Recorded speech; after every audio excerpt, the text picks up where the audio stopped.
Someday when I get to heaven, I want to meet Pastor Shrek. First off, it's a great name, but he's the kind of guy that isn't full of himself. He's interested in what God is doing in your life. And it doesn't bother him that you're not really listening to everything he says. You're not listening to him, as long as it's the Holy Spirit that you are listening to. By the same token, I don't recommend telling the pastor that he was getting a little wordy in his prayer and your mind began to wander. And so you scribble this little ditty down on the flyleaves of its hymnal. Oh, and by the way, here it is. But that's exactly what happened on one particular Sunday morning in Baltimore, Maryland. Pastor Shrek's prayer went on, so much so that one of the choir members, Mrs. Hall, sitting up there in the choir loft, experienced a sermon that was a little more personal than that of the pastor. As he carried on, in her mind, she wandered to the foot of the cross. She began to envision the rocky crags of Golgotha, the weeping disciples, the gambling Roman soldiers, the jeering crowds, the destitute criminals.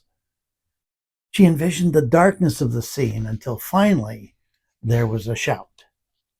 Tetelestai! It is finished.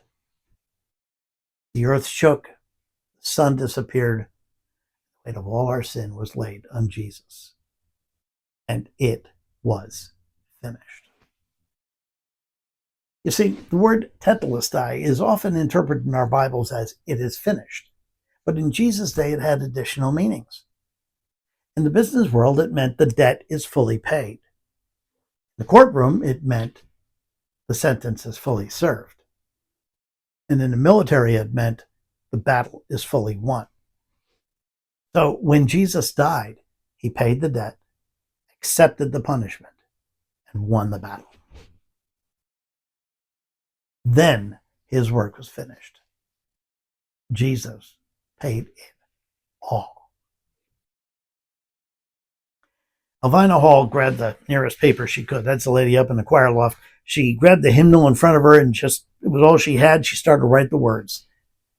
Jesus paid it all. All to him I owe. Sin had left a crimson stain. He washed it white as snow.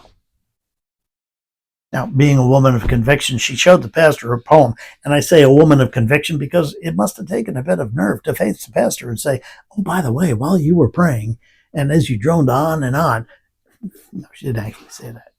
It was more like, Pastor, as you prayed, my mind went to the cross. And I envisioned the whole scene. And I was struck by the completeness of the work of Jesus. He didn't just say it was done. He said it is finished. So I wrote this poem. I hope you don't mind. The only paper I had was the hymnal, so I wrote it on the flyleaf. Now, here's why I like Pastor Shrek. He didn't get his nose out of joint for someone writing in the hymnal or even for doing something else while he was boring God with his prayer. Instead, he immediately thought of a tune that the church organist had shared with him that week. John Grape, the organist, had written a melody that had no words. And now Pastor Shrek had words with no melody. So rather than insert himself into the process, he recognized that God was doing something special with John and Mrs. Hall. So he put them together. Together they finished the verses to the hymn we sing today.